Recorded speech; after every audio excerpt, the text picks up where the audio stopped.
Good morning and welcome to folks who are joining us now. We're just pausing for a couple of minutes to make sure everyone has a chance to trickle into the meeting, but we'll be getting started shortly.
All right, Mark, it looks like we have about 68 folks with us as of now, about 10:05. Do you want to get started? Yes, thank you. Hello, welcome to Public Transportation Division's Grant Solicitation Training for the 21-23 biennium. The funds we'll be covering today are the Special Transportation Fund and the FTA sections 5304, 5310, and 5311 funds. For the first 55 minutes, I'll be going through the program materials. And then we've reserved 30 minutes after the main webinar materials are presented to go through a sample application and also resolve any final questions. I'm Mark Bernard, Region 2B Transit Coordinator. With me today are the FTA and Stf Program Coordinators. Marcia Hoskins is standing in for Patty McNeil for the STF and the 5310 programs. Sharon Perenboom is available for the Section 5311 program. And Mel Hanna is a resource for the Section 5304 program. Janelle, do you want to go over how we're going to ask questions? Sure. Yeah. Hi, everyone. My name's Janelle Hull, and I go by she, her pronouns, and I'll be your Zoom support person today. So if you have any issues with using the kind of participation pieces to participate in Zoom today, you can feel free to reach out to me over chat and I'll help you solve any problems. And so first off, I just wanted to note that the presentation that you're seeing here today, as well as this webinar, are being recorded. And so we will share the presentation as well as the recording on the Public Transportation Division page under funding opportunities after today. So you will have opportunities to watch this again if you miss anything. And like I said, feel free to reach out to me if you have any technical issues. And just to start us off, I wanted to walk you through a couple of Zoom features that we'll be using today. At the bottom of your screen, you'll notice a number of buttons that will allow you to participate in the Zoom today.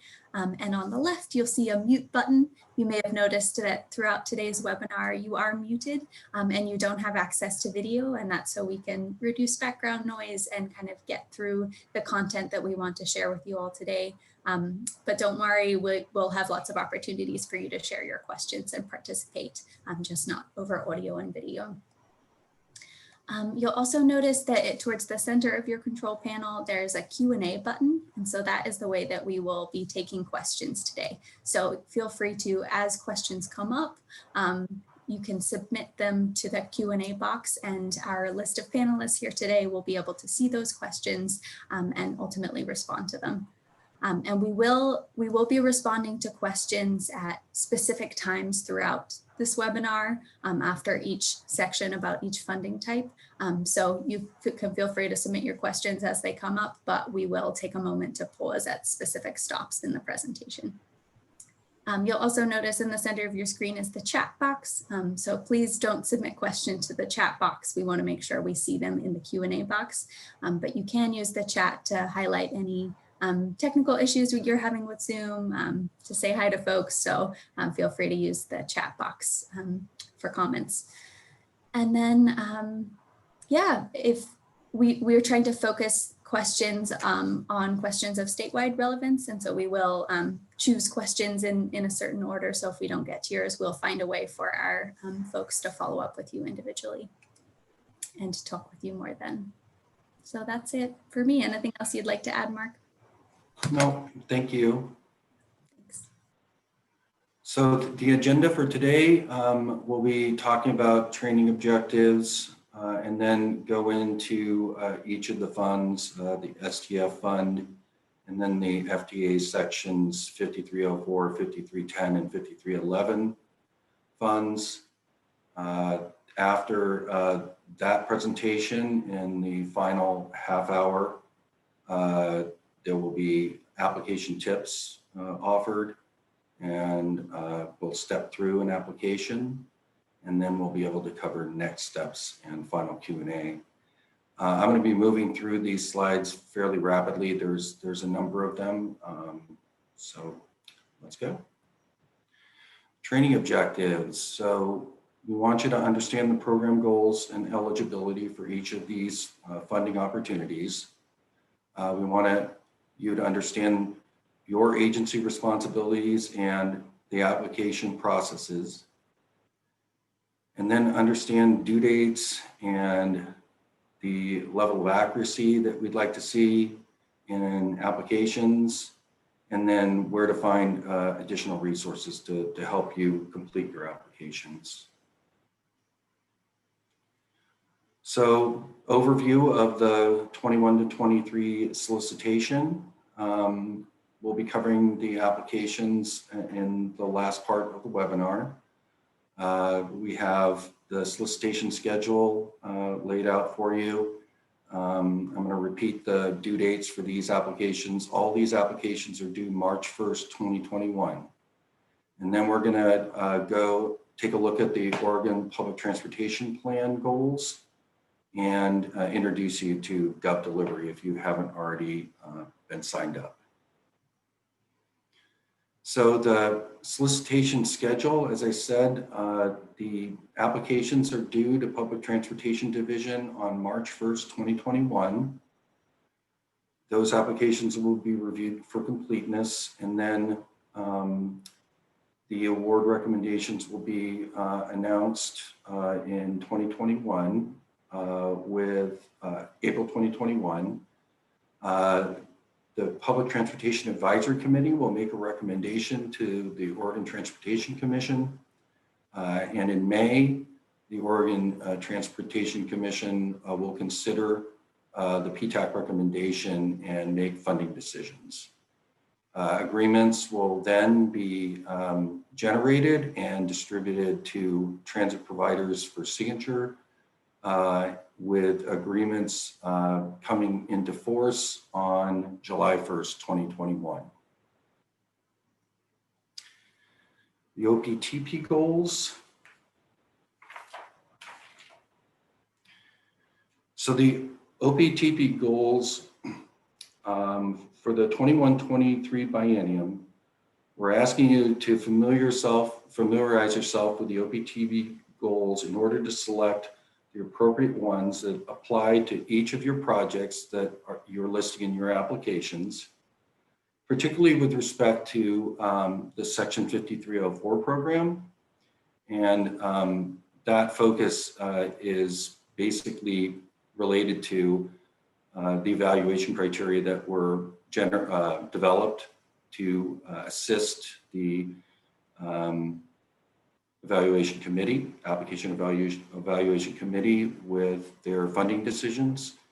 Those criteria were predicated on the Optp goals and underlying policies. So really quickly, goal one, these goals are set forth in their entirety for reference. I'll just cover them really quickly here. Goal one, mobility. Goal two, accessibility and connectivity. Goal three, community livability and economic vitality. Goal four, equity. Goal five, health. Goal six, safety and security. Goal seven, environmental sustainability. Goal 8, land use. Goal 9, funding and strategic investment. And goal 10, communication, collaboration, and coordination. As I indicated, want to introduce you to the Gov Delivery Portal. It is a great resource. You will find training opportunities, funding opportunities, updates to the statewide plan, and transit asset management updates, among other things. Please consult with your RTC if you need assistance signing up for Gov Delivery. Okay, launching into the funds, the Special Transportation Fund is a flexible, coordinated source of state funding to serve senior and disabled public transportation users. Do a program overview, including the goals of the program and changes. We'll cover application requirements and eligible activities, and then the obligations of recipients of Special Transportation Fund monies. So the Stf Program Notes, this will be the final Stf program solicitation, as the Stf and STIF programs are being combined per Senate Bill 1601. That means that there will be no Stf discretionary solicitation this biennium. And there's also been a backfill of funding from the SDF formula program that will be affected through a legislative budget note. And that backfill is approximately 4.4 million. And makes the SDF formula program substantially whole. So an overview of the SDF program, it's state funded. The funds are allocated by population. It's a formula. There are 42 designated entities that we term Stf agencies. The Stf agencies develop program policies and procedures to implement and oversee the program. And there will be approximately $22 million distributed pursuant to this program. And Public Transportation Division, our responsibilities with this program are really to ensure conformance with state law. There are Oregon administrative rules governing this program. The program purpose is to maintain and expand transportation programs and services for seniors and individuals with disabilities, create new services for seniors and those with disabilities, and plan and develop transportation services for those not currently served by public transportation. This program works in concert with the Section 50 FTA Section 5310 program. They have similar purposes and intent. And in many instances, the SDF funds are used to match the federal Section 5310 funding. So eligible activities for SDF funding, capital projects are eligible, operations, administration, and as I noted, it's very helpful to meet local match requirements. The SDF agency responsibilities are to develop a local SDF program. Many of the 42 SDF agencies already have programs that have been running for quite some time, but they need to continue to appoint and consult with their advisory committees. And there's a requirement that you have a current coordinated public transportation, human services transportation plan, otherwise known as a coordinated plan. Those need to be updated every 3 to 5 years. You need to conduct a public project selection process. Use that process to develop and submit your SDF applications. And then establish and monitor the agreements with the subrecipients, including reporting on activities. SDF agencies often pass through funding to subrecipients, particularly for programs dealing with developmental disabilities and so forth. And then you want to continue to maintain a capital asset inventory. The SDF agency project selection process, you want to identify local priorities for the public transportation system, consult with SDF agency advisory committee when making the funding decisions, and then publish notices of SDF advisory committee meetings, and ensuring a public process and public comments are available. SDF agency governing body will make the final funding recommendations for this program. Now, there's an opportunity to ask questions for this program. Do we have anything in the Q&A, Janelle? Or Jamie? No. Okay, I'm gonna move on in the interest of time. We will have an opportunity in the final half hour to cover any questions that may arise. One just came in, Mark.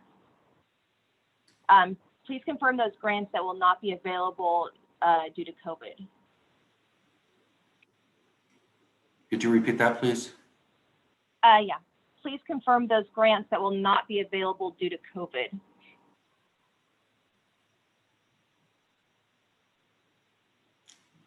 Is there any impact from COVID related to the SDF funding, Marcia? I'm not aware of anything. No, we don't expect, the SDF program is funded through cigarette tax, and people are probably smoking more in a COVID pandemic situation. It's funded through ID cards, and that can fluctuate, and DMV offices have been closed, but our current forecast has been accounted for in the 22 million that we're predicting for 21-23, and then the ID card, cigarette tax, I'm forgetting one of them. Anyway. Lawnmower? What's that, Mark? Lawnmower. The lawnmower. Oh yeah, the lawnmower tax, the top funds that are directed to it.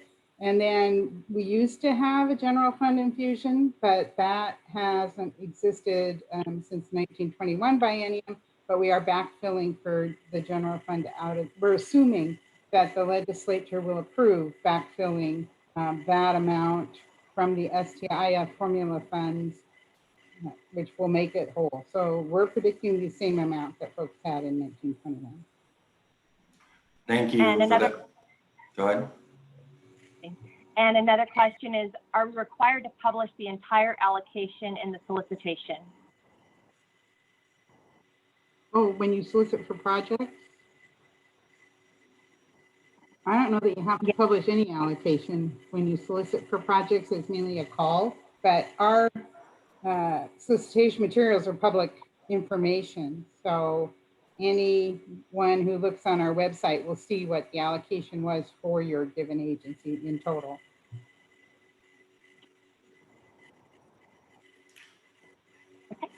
That's all for the question. Great. I think I'm going to move on, and if other questions come up, we can address them at the end. Moving on to the FTA Section 5310 program, which is for enhanced mobility for seniors and individuals with disabilities. As I mentioned earlier, this program works in tandem with the Stf program because they have the same purpose and intent. We'll do an overview of the program, go over the application elements, the obligations of grant recipients, and then address any questions. So overview of the Section 5310 program. It's a formula allocation. It has a capital focus, and projects are identified in a coordinated plan similar to the Stf program. The Stf agencies are the agencies that prioritize and select projects and submit applications to Public Transportation Division.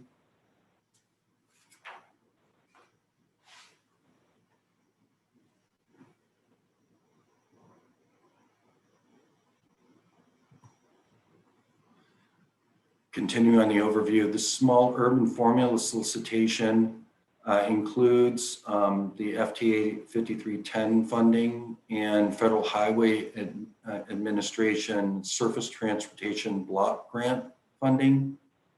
Involves two applications. The rural formula solicitation is comprised of the Federal Highway Administration Surface Transportation Block Grant funds. There are additional there will be an additional statewide rural discretionary solicitation in 2021. I understand that there is approximately $2 million available for that discretionary solicitation. Section 5310 match rates and local sources for match. The small urban funds have a 20% match requirement. The Surface Transportation Block Grant funds have the minimum federal match rate of 10.27%. And you can use sources of match are program revenue from advertising and contracts for transit service. And then local contributions can come from taxes, donations, the Special Transportation Fund, and the Statewide Transportation Improvement Fund. And local taxes normally take the form of a special assessment on property. In-kind volunteer services are also a source of match. They should be documented, and those in-kind match amounts should be articulated in the statements of work. And then there's a way to value time. We have resources for that. You can consult your RTC, and the federal government publishes guidance on that as well.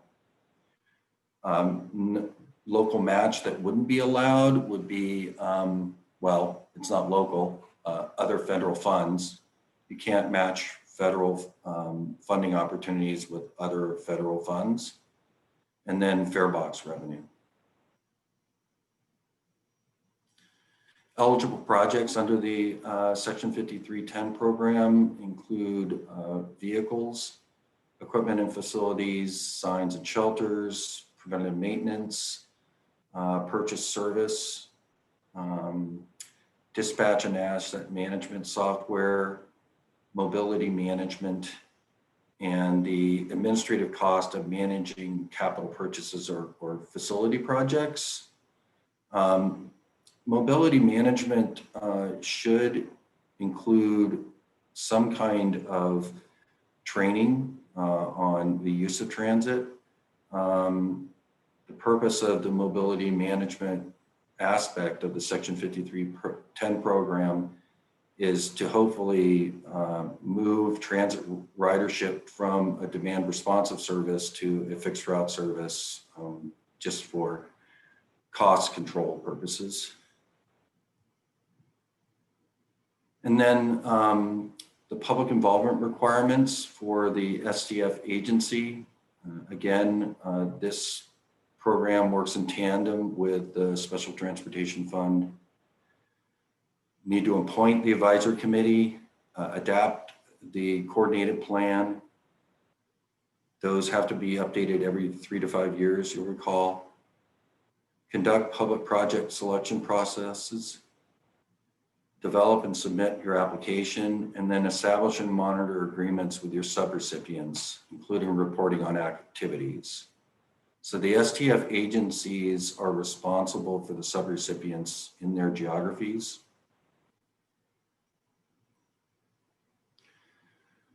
The lead Stf agency requirements for the committee meetings.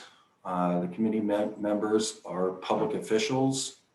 The meetings are intended to be public meetings that require public notice, and the meeting locations must be accessible for peoples with disabilities.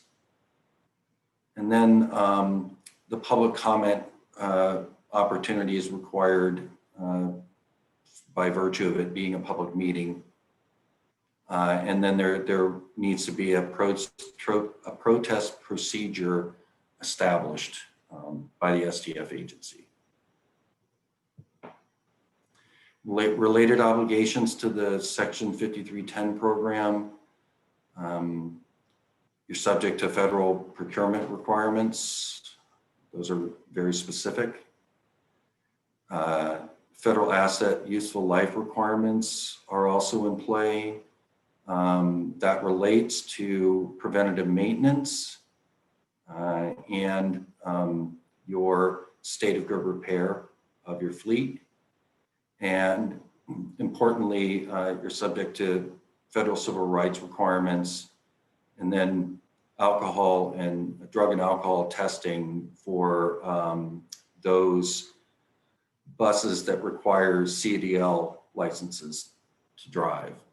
And those are generally buses that are 16 passengers or greater. Related obligations for the Section 5310 program, on-site compliance reviews. All of our programs have this requirement. We partner with RLS and Associates, and that organization, along with David Schwert, who is our compliance coordinator, does periodic compliance reviews, usually between 3 to 5 years. So recipients of Section 5310 money would be subject to those reviews. You're also subject to quarterly reporting to Public Transportation Division. That would be in the form of the agency periodic report.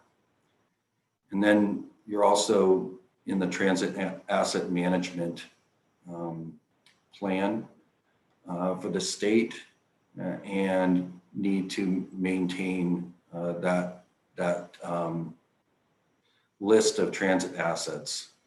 It would also include facilities. And then lastly, the National Transit Database asset reporting that is done annually is also a requirement.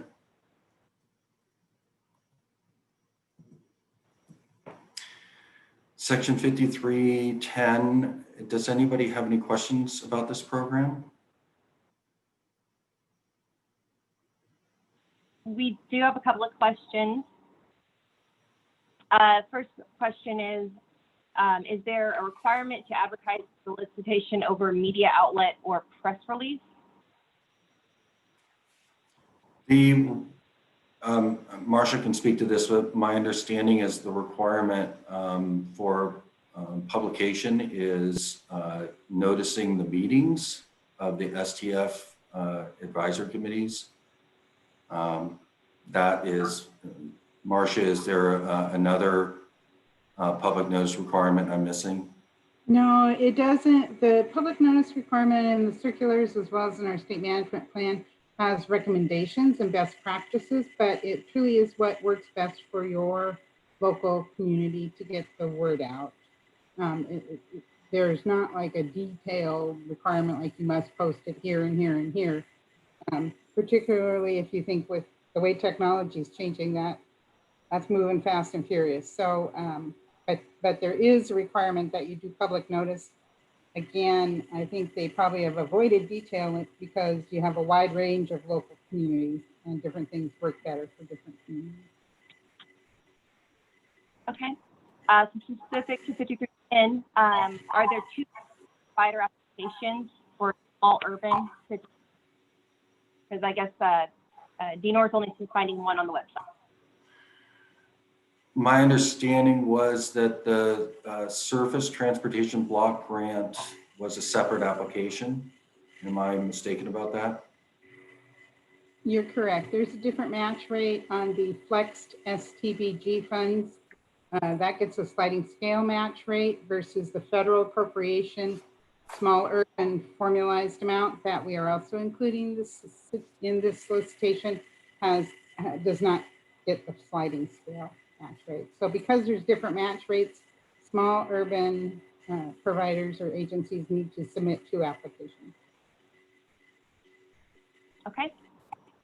Is the only difference 5310 small urban funds and BC funds the match rate? Yes. Hard to know. There really hasn't been a distinction once the funds are captured in an agreement. I will say that there is a small, actually now I got thinking about that. For the STBG, for the flexed federal highway funds, we are not, only projects that receive a capital match rate are eligible. Whereas with the small urban federal appropriation operations projects are eligible. When we do the mid-cycle discretionary solicitation for the federal appropriation for rural agencies, operating projects are eligible under that, but not for this solicitation, because when the legislature directed flexing those federal highway funds, they specified for capital purposes. And we've interpreted, whatever the word is, we've interpreted that to mean that we've applied it for any projects that receive a capital match rate, which includes purchase service, preventive maintenance, mobility management, and capital purchases. Is a 2-week protest period sufficient? What does that protest period look like?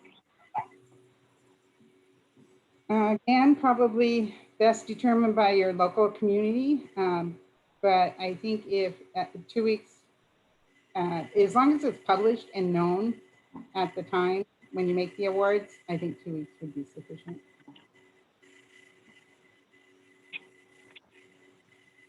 Okay, and then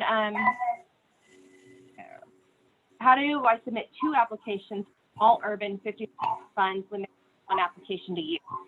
But I think there are 2 applications, correct? So is that the same question as before? That the small urban agencies need to submit 2 applications, one for the federal appropriation and one for the Surface Transportation Block Grant Fund? Are we going to make them both available online? I think is the question. Oh, they are. They are. In fact, when you pull up the application, if you identify yourself as a small urban agency, you get access to both applications. Okay.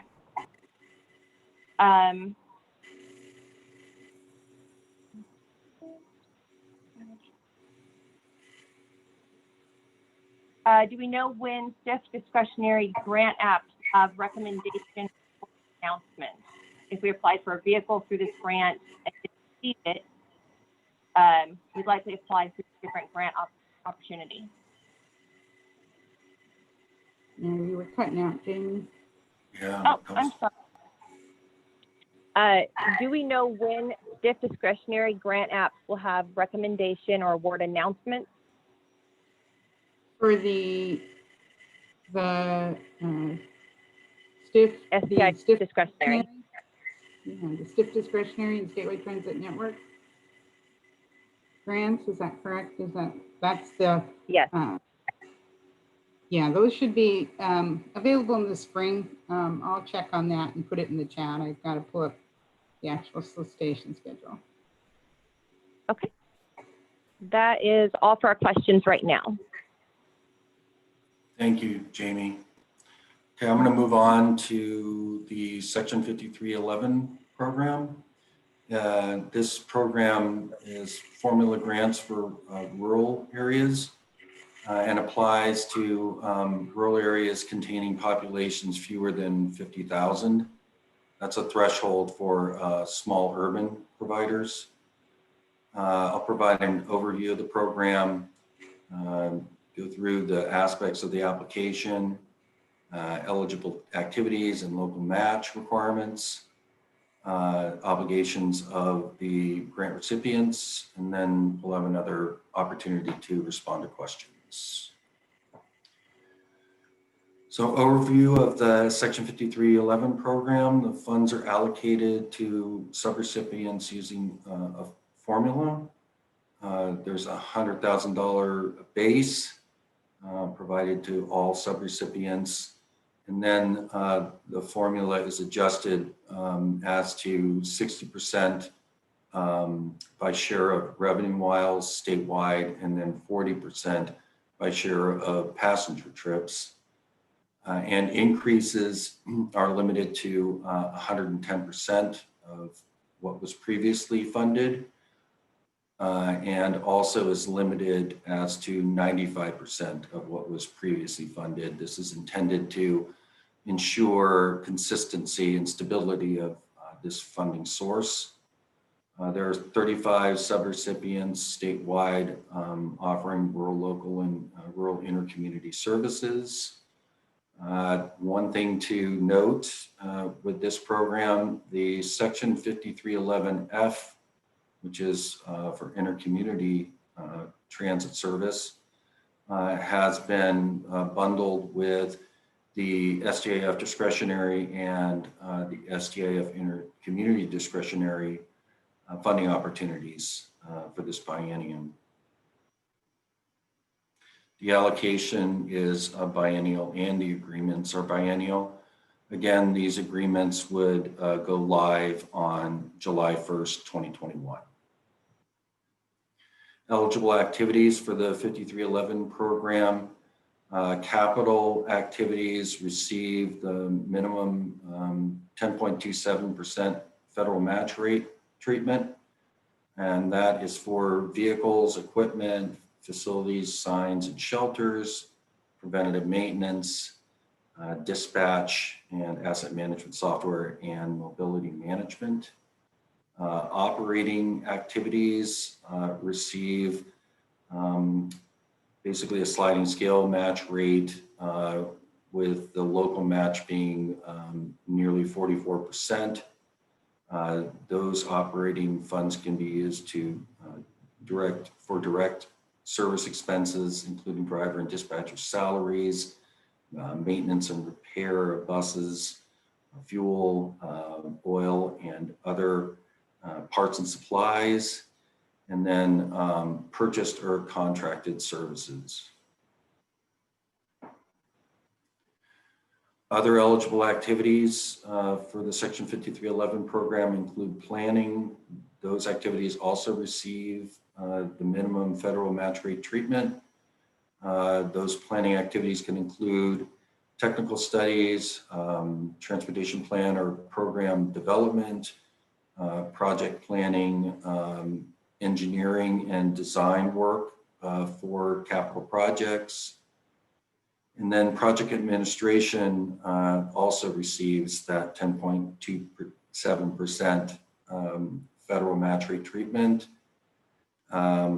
Those projects include office, staff salaries, marketing, office supplies, equipment rental, and overhead. One thing to note with the Section 5311 program, if recipients receive administration funding at the minimum 10.27% match rate, the FTA requires that the time that the public transportation agency spent on that administration needs to be recorded and included with the reimbursement requests. So common match sources for the Section 5311 program include in-kind match. The same limitations apply to in-kind that I discussed earlier. You have to reasonably value it, document it. It would be prudent to include the in-kind value in statements of work to ensure consistency between ODOT, Public Transportation Division, and the transit providers. And then program revenue from advertising and service contracts can be used. And then, of course, local funds, including any locally generated taxes, donations, special transportation funds, and statewide transportation improvement fund.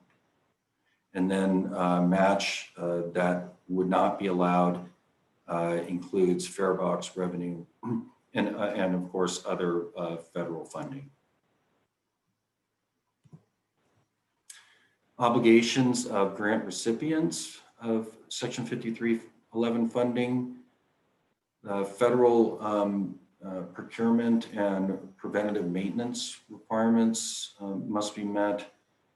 Again, those procurement standards are concise and rigid.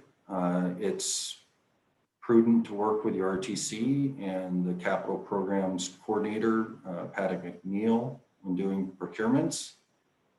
And then Federal Civil Rights Act requirements, including DBE, English language proficiency, and other federal civil rights laws are in play. And then the drug and alcohol testing program is required for all drivers under this program. Other obligations are the reviews I mentioned earlier that David Schwert and Arles and Associates conduct. Those occur every 3 to 5 years, approximately. And then the quarterly reporting in the agency periodic report. There's a Department of Labor reporting requirement. There's a notice that goes out for that annually with the reporting due back to Public Transportation Division in May. Charter bus reporting also is a requirement. That is a lot of reporting. So we generally discourage charter bus services. And then the transit asset management reports I discussed earlier, along with our NTD reporting that occurs annually. Do we have questions for regarding the Section 5311 program, Jamie? No, we do not. Okay, I'm going to just go right into the Section 5304 program then, because this is actually new information, because this program is intended for statewide transportation planning. And for the past 3 biennia, it has gone to develop the Oregon Public Transportation Plan and to initiate the implementation of that plan. We'll do an overview of the Section 5304 program. We'll look at the eligible activities and local match requirements. reporting obligations, and then again, we'll have an opportunity to address questions. So overview of the Section 5304 program. It's a FDA direct award to Public Transportation Division. The projects that you would apply for under Section 5304, you would want to relate to the Optp goals and underlying policies. It would help the application review committee do their work if those ties were explicit, because the application evaluation criteria were developed to be consistent with the Optp goals. So that'll allow us to align requests with the evaluation criteria. Funds are allocated on a statewide competitive basis. There's approximately $1 million available. It's periodic funding for planning projects that improve mobility, improve transit access, result in a more livable and economically vibrant community, and also used to better coordinate public transportation services. And then the funding was last offered 6 years ago, as I mentioned.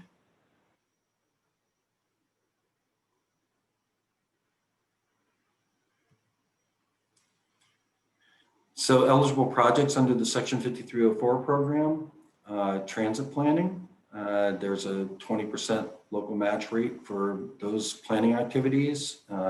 Those would include transit development plans, the coordinated plans, marketing plans for transit, facility site plans, civil rights plans, and then integrated transit service plans, which would include other modes potentially, like the pedestrian and bicycle modes most prominently.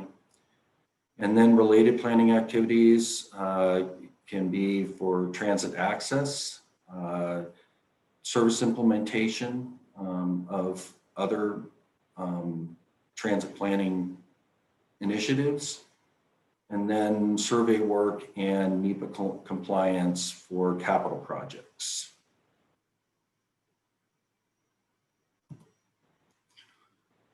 Common sources of local match for Section 5304, again, the in-kind match. The program revenue is consistent with the other FTA programs. And then local funds from taxes, donation, and SDF and STIF.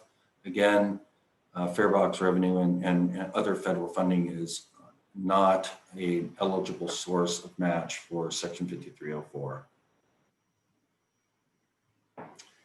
And then the obligations of recipients of Section 5304 funding, federal procurement requirements must be met. Recipients of the funding should consult their RTC and involve their RTC when engaging any planning consultants to deliver plans pursuant to this funding opportunity. And then you must meet the Federal Civil Rights Act, including disadvantaged business enterprise requirements. The on-site reviews with RLS and Associates and David Schwert, and then the quarterly reporting in the agency periodic reports.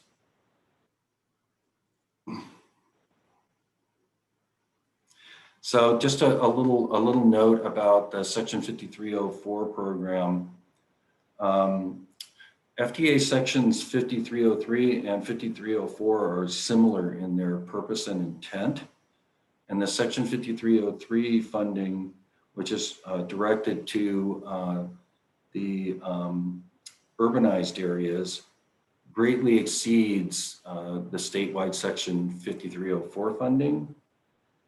Consequently, Public Transportation Division will generally assign the Section 5304 applications originating from the urbanized areas a lower priority overall when ranking applications. Any questions regarding the Section 5304 program?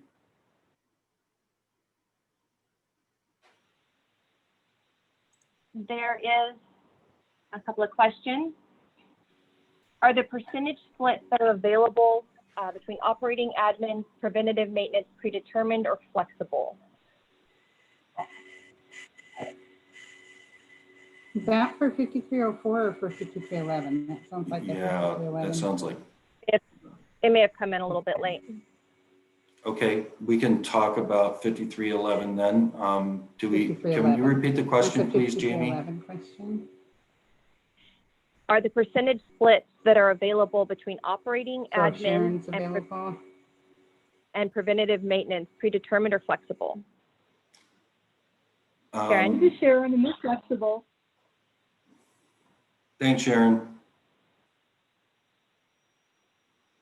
I hope that answered the question. Yep, and then we have one question for 5304. Okay. Would 5304 pay for resources to train DBEs or to help with implementation, improvement, compliance projects associated with DBEs?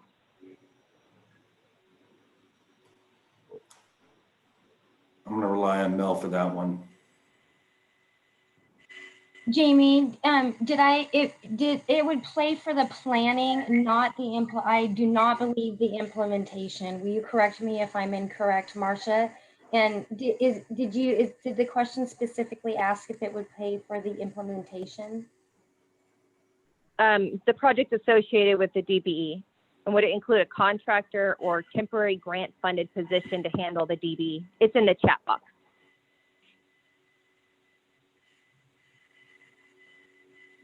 Uh, 5304 generally is not used to pay for staff time either. It truly is a statewide planning type of statewide or rural planning type of program.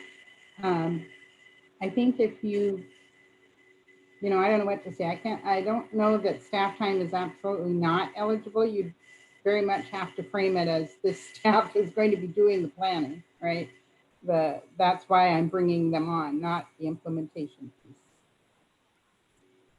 And my understanding of planning is that there would be a planning deliverable, like a report or something at the end of the planning process.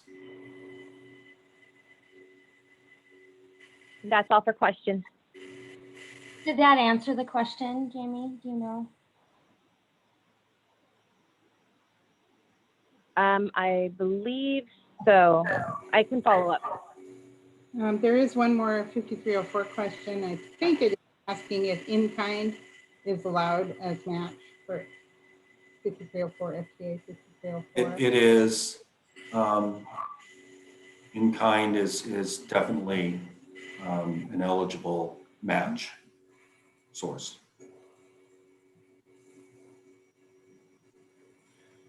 It's just the caution is how you document your in-kind match, how you value the time, and then ensuring that it's recognized or acknowledged in the statement of work.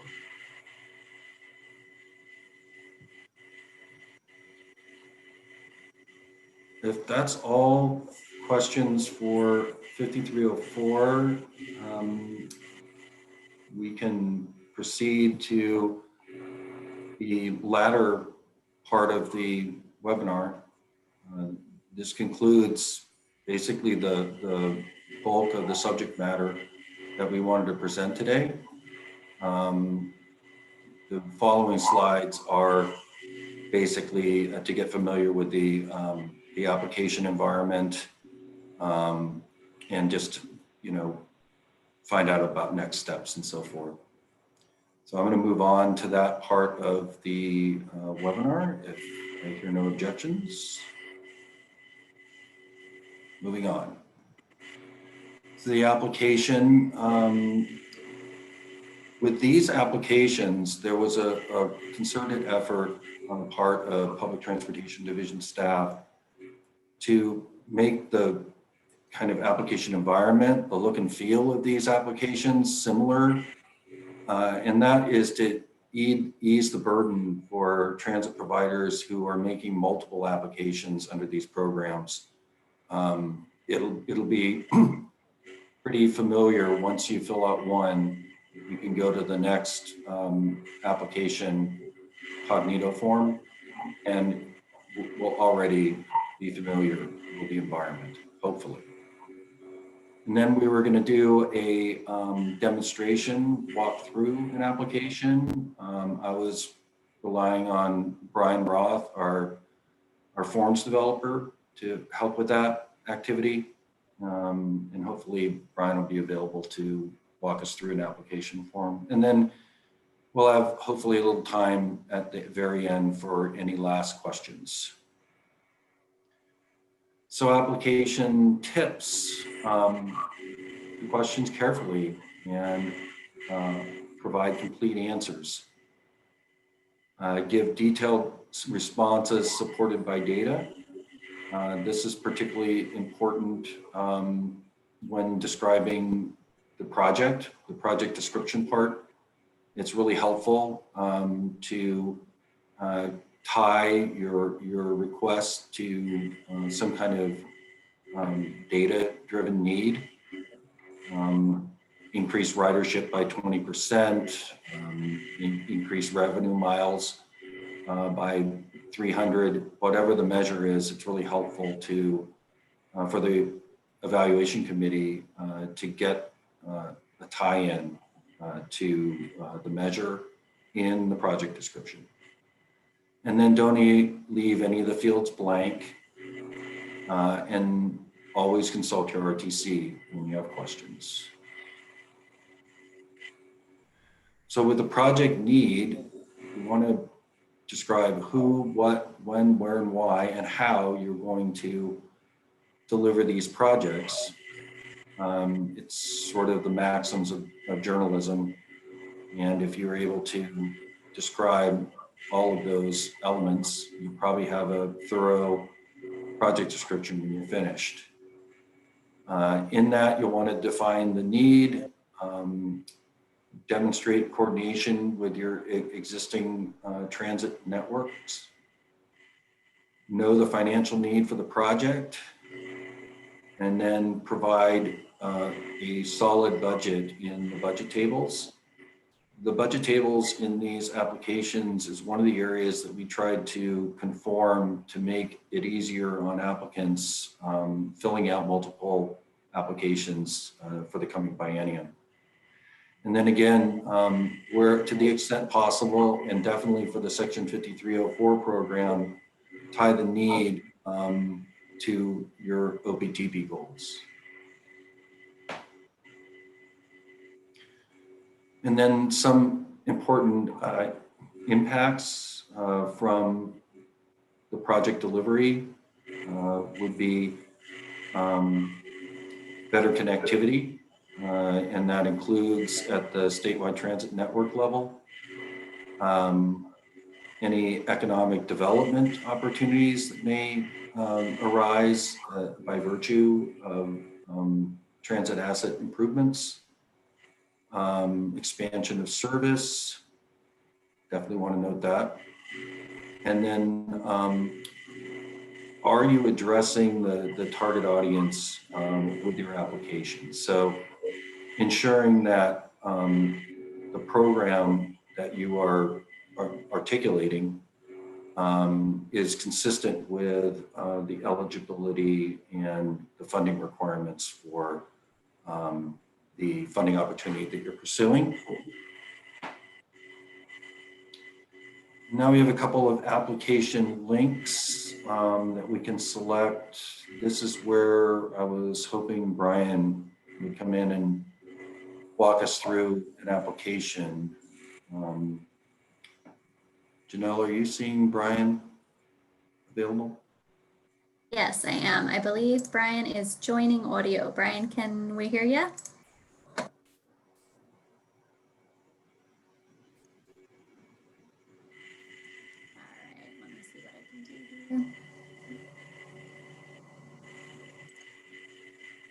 Okay, I think you're phone should be joined by now. Brian, do you want to try that again? I'm muting you. And I can walk through the forms too.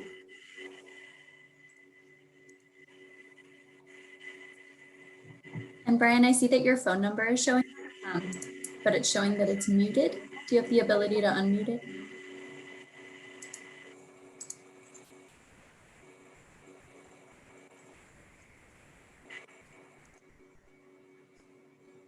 Gotta like technical difficulties.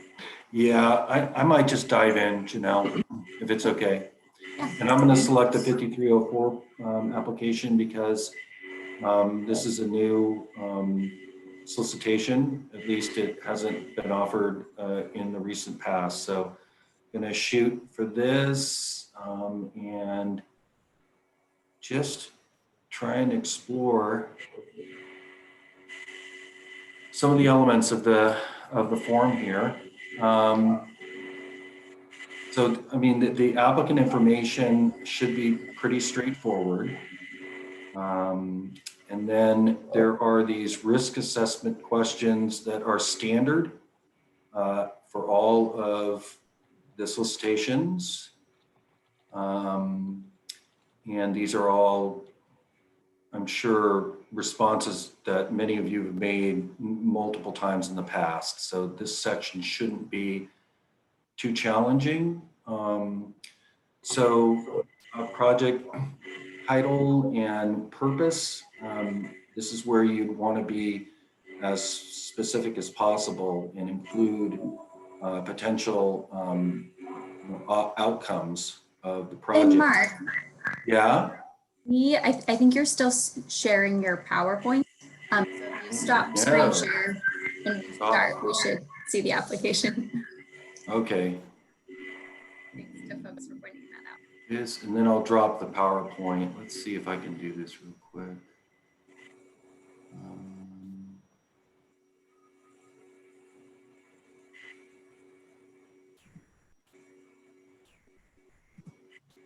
Is that better? Yep. Sorry about that. Okay, quickly. As I was running on about the applicant information, now you can see that the fields are all standard fields. You've probably seen them many times before. Here is the risk assessment section again. Nothing surprising here. The project information fields are where your creativity and the real work begins. In the project purpose, that's where you want to make a really strong case for your project, and you only have 1,000 characters to do it. So brevity is definitely encouraged. So the more specific and the more you can tie that project purpose to the Optp goals, the stronger your application will be. And then your description, deliverables and timelines for the project. Here's an opportunity to articulate how the project would meet the Optp goals for the 21-23 biennium. And also the PTAC work plan that is related to implementation of the Optp. So let's just hit this guy. When you get to the consultant selection part of this program, that's assuming you got funded. You may recall that I encouraged recipients of Section 5304 funding to coordinate with their RTC on selection of a consultant, a planning consultant. I'm bringing that up again because it is important. One of the things that often is missed in these consultant contracts is the required FDA clauses. So that's just one piece that we want to ensure is in those contracts. And if you coordinate with your RTC, you'll make sure that those get in there, among other things. Then match source.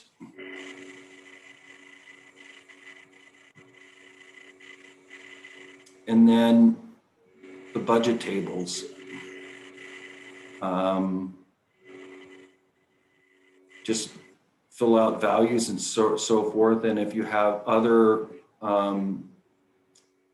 elements of the planning project, for instance, you're gonna hire a consultant.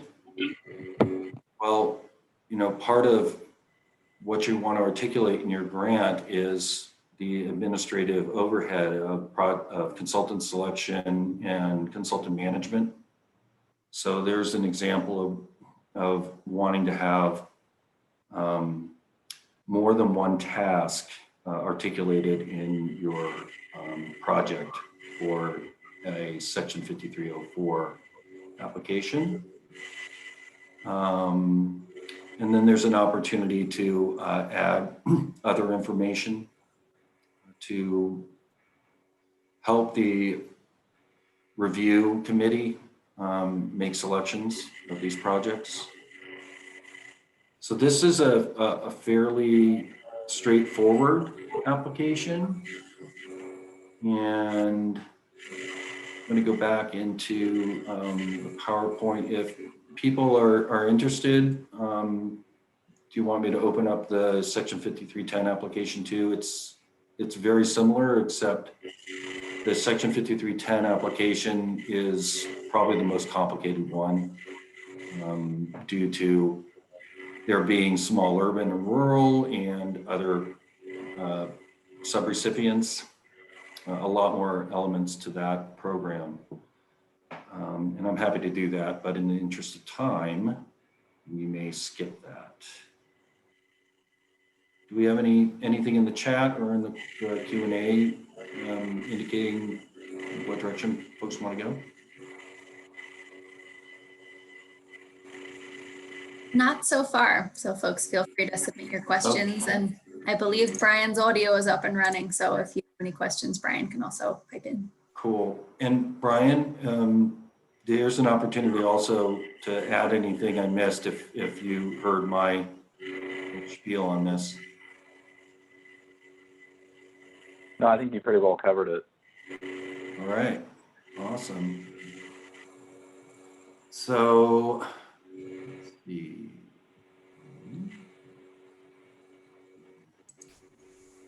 And if you're heading back to the PowerPoint, Mark, you might need to unshare and reshare the PowerPoint.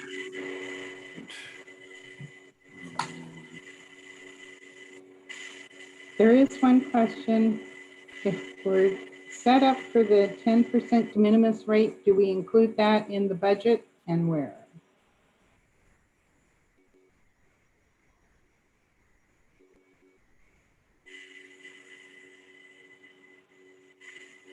You guys hear me all right? Nell or Brian? RTCs, folks who are familiar with the budget portion of the application.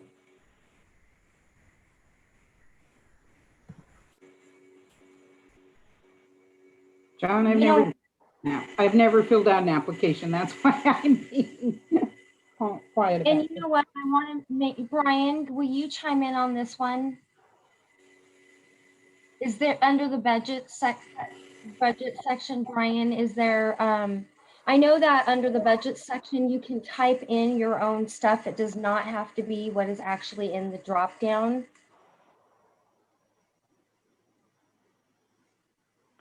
Yeah, that can be included in the budget. I think that's totally fine to add that there. Just manually type it in, correct? Is that what you're? Yeah, the two, when you click into the expense box, those two expenses, for example, on the 5304 application are suggestions, but they're not requirements. So you can put in whatever kinds of expenses you will have. Maybe we'll get, we'll take a look at some real specifics on this and get back to John and or all folks in our Q&A with a screenshot of how people have reflected the 10% and or approved overhead rate in their application. That's a good idea, Marcia.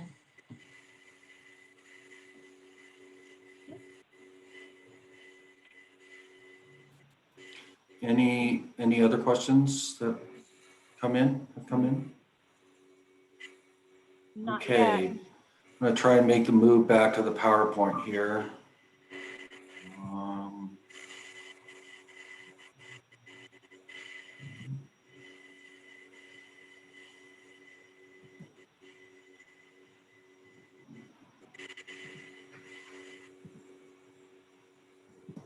Okay, there we go. I think I got it. And then Not showing yet. your screen.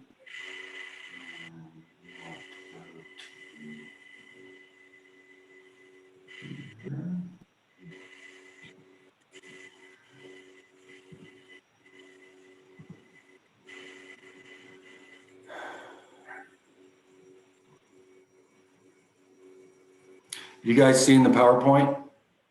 We are. Perfect. Let me get back down to where we We're seeing the were. notes pages, so maybe go to view slideshow. There you go. Presentation. Okay. So I've already moved on to the next slide after the application run through. And this is related to Optus training. Ordinarily, if we were doing in-person grant solicitation training, Optus training would be offered as part of this. And in this case, obviously, we're limited in the webinar environment, and also everybody's appetite for Optus training is different depending on how much experience they've had with it. We just want to offer it to all of the participants of the webinar and encourage you to coordinate with your RTC to set up any Optus training that you might need. And finally, we kind of want some feedback on whether or not you met your training goals for this solicitation training webinar. Many of you are familiar with these programs. Really, the main new information was related to Senate Bill 1601 and the backfill of STF from the STF formula program, and then the material on the Section 5304 program. Otherwise, almost everything that you heard today is consistent with what you're already doing in the current biennium. So we wanted you to understand the program goals and eligibility, your agency responsibilities and the application process, and then have a comprehension of the due dates, our expectations for accuracy in the applications, and where to find additional resources. And if anybody wants to leave comments in the chat, that would be great. We'll save the chat from this webinar.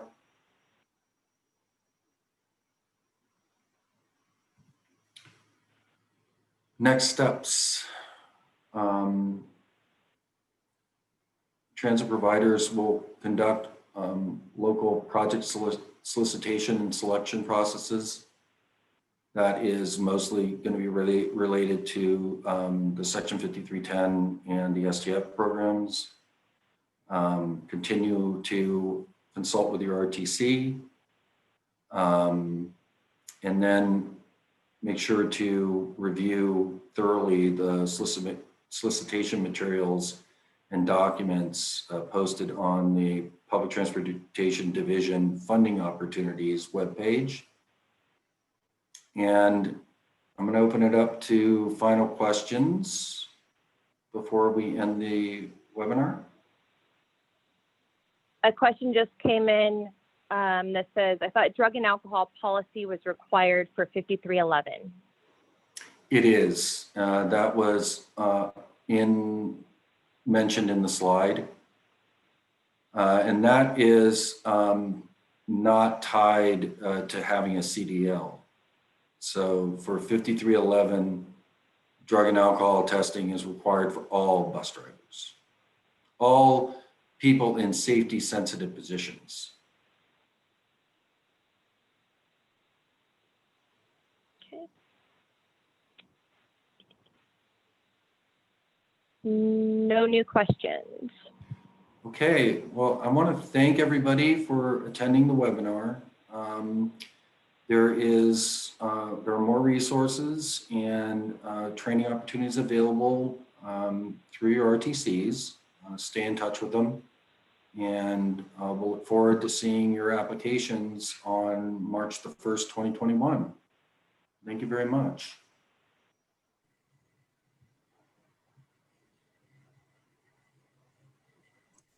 Thank you all. Thanks, Janelle. Thank you, Mark.